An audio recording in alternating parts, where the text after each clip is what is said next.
Si moi-même j'avais 10, 20, 30 ou même plus de kilos à perdre, voici ce que je commencerai à faire immédiatement. Et tout ce que je vais dire ici est basé sur des dizaines d'expériences de perte de poids que j'ai déjà faites sur moi-même au fil de ma vie, sur mes recherches et aussi après avoir aidé littéralement des milliers de personnes à maigrir naturellement.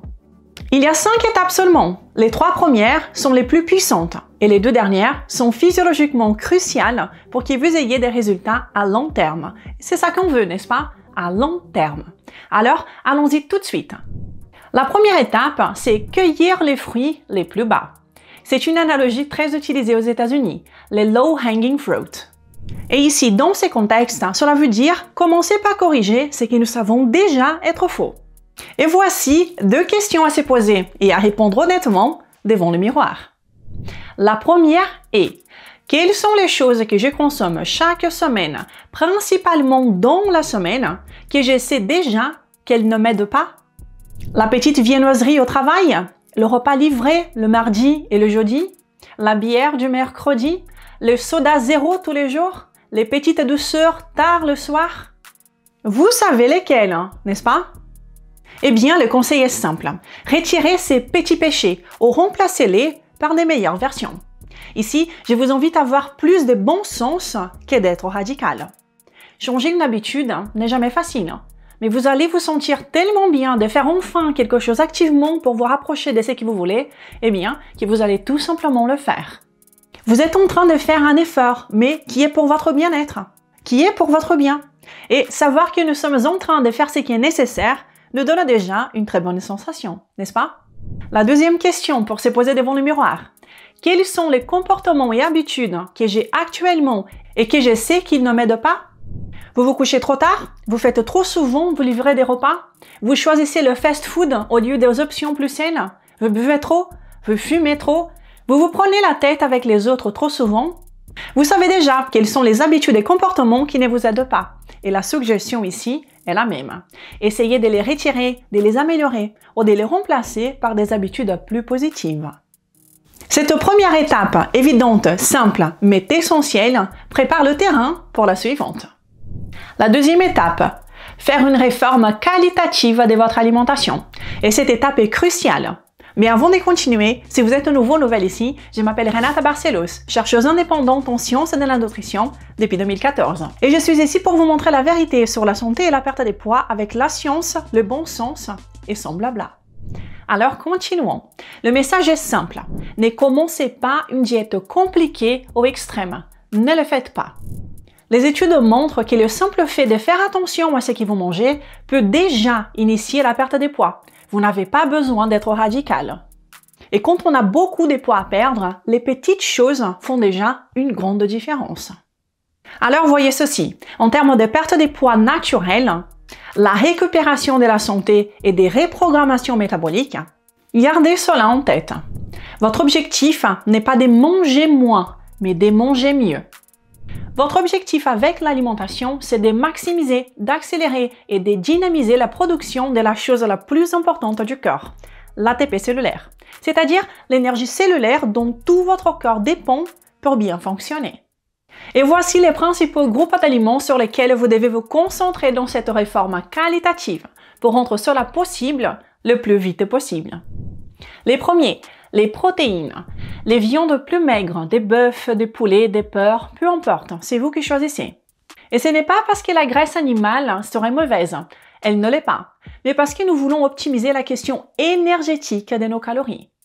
Garder une quantité de graisse plus contrôlée dans votre alimentation va beaucoup vous aider à inclure des bons glucides et à maximiser cette production d'ATP que nous cherchons, ok? Et dans la catégorie des protéines, on retrouve aussi les poissons maigres et les fruits de mer. Donc de la viande de toutes sortes, volailles, bœuf, différentes viandes, poissons, fruits de mer. Tout cela formera la base de vos sources de protéines dans votre alimentation. Remarquez que je n'ai pas parlé ici des shakes, des whey protein pleines d'additifs, ni des yaourts protéinés du supermarché, ni des barres protéinées. Je n'ai pas parlé de ça pour une très bonne raison. Concentrez-vous sur des sources naturelles des protéines fortes, d'accord? C'est important. Et une observation. Si vous consommez pas régulièrement des morceaux riches en collagène, qui sont remplis d'acides aminés souvent présents en quantité insuffisante dans les autres sources de protéines dont je viens de parler, comme la glycine, la proline et l'hydroxyproline, je vous suggère de prendre un supplément de collagène hydrolysé, et cela pour équilibrer ces profils d'acides aminés. Ok? Je vous ai parlé de la glycine dans cette vidéo et du collagène dans celle-ci. Je vous invite à les regarder. Les prochains groupes d'aliments sont les glucides. Bien sûr, les glucides sont la source d'énergie qui va le plus stimuler et accélérer la production d'ATP cellulaire dans vos cellules, dans vos mitochondries. Et ici, nous parlons bien évidemment des fruits mûrs, de n'importe quel type de fruits de votre région. Nous parlons aussi des légumes fruits, comme la courge, la tomate, la chayote, le concombre, la courgette, etc. Et nous parlons aussi bien évidemment des pommes de terre. Et d'autres options comme le riz blanc et le manioc sont aussi excellents. Mais avec un peu de prudence dans ces contextes de perte de poids, si c'est votre priorité du moment. Les groupes suivants, ce sont les graisses, qui vont soutenir votre fonction hormonale, la production d'hormones, et aussi favoriser la satiété entre autres. Faites attention aux graisses ajoutées. Faites attention à la quantité des graisses que vous ajoutez sur vos plats, d'accord? Je vous suggère de ne pas en ajouter inutilement et d'utiliser simplement la quantité nécessaire pour cuisiner. Je recommande fortement, et je le dis vraiment, d'éviter au maximum les graisses polyinsaturées, c'est-à-dire les huiles végétales de cuisine, comme celles de soja, colza, maïs, tournesol, ainsi que toutes les margarines. Et à la place, concentrez-vous sur des graisses naturelles, principalement monoinsaturées et saturées, comme le beurre, le ghee, l'huile de coco, l'huile d'olive, l'huile de palme rouge et la graisse de bœuf. En ce qui concerne les liquides de votre alimentation, c'est très simple. Pendant une période de perte de poids, je vous conseille de boire du café, du thé, de l'eau, avec ou sans gaz, peu importe. Je vous suggère d'éviter les édulcorants, d'éviter les sodas zéro et toutes ces boissons artificielles light contenant des édulcorants synthétiques. Ils sont suspects et il existe une littérature scientifique préoccupante à leur sujet. Personnellement, je les éviterai.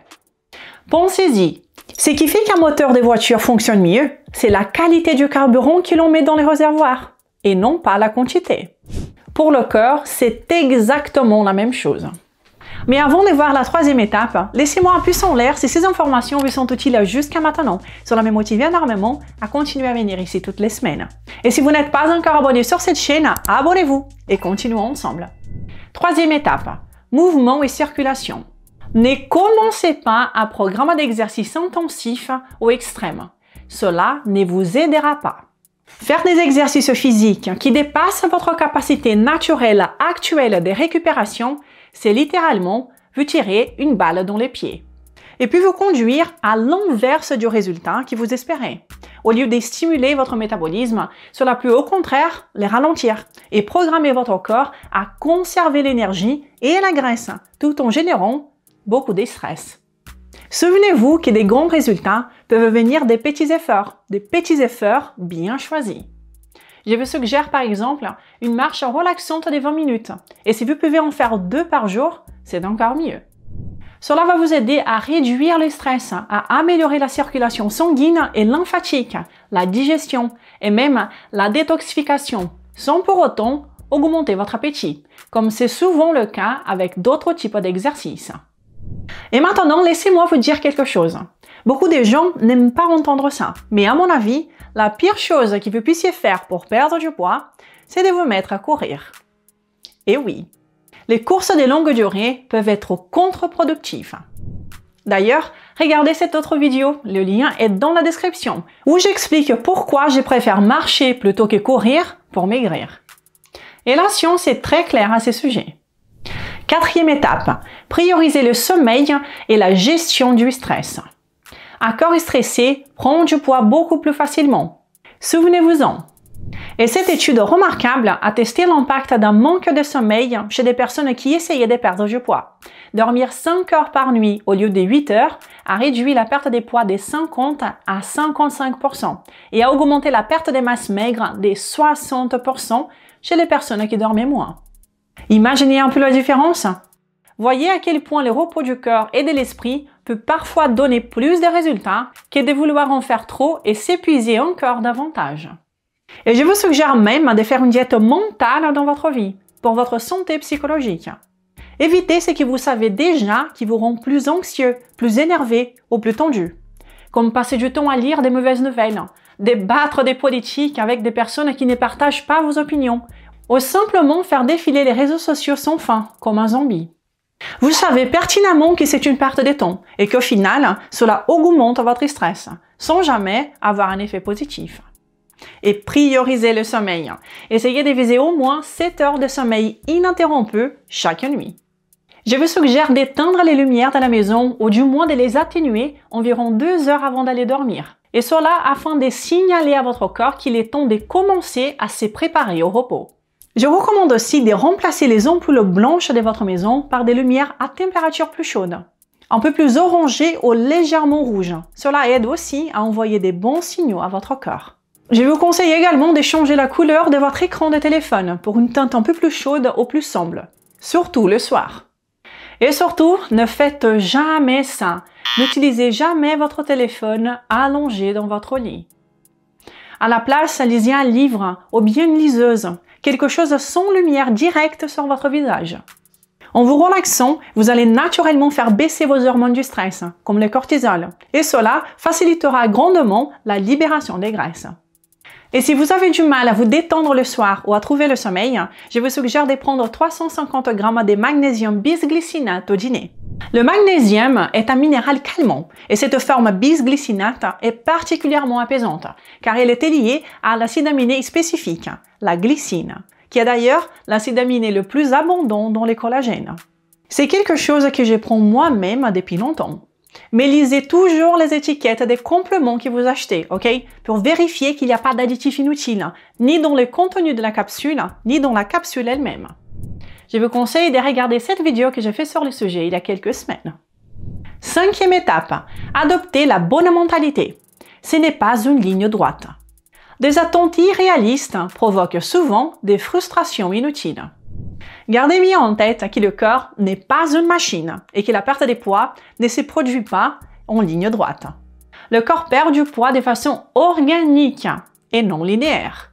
Et des hauts et des bas font totalement partie du processus et c'est absolument normal.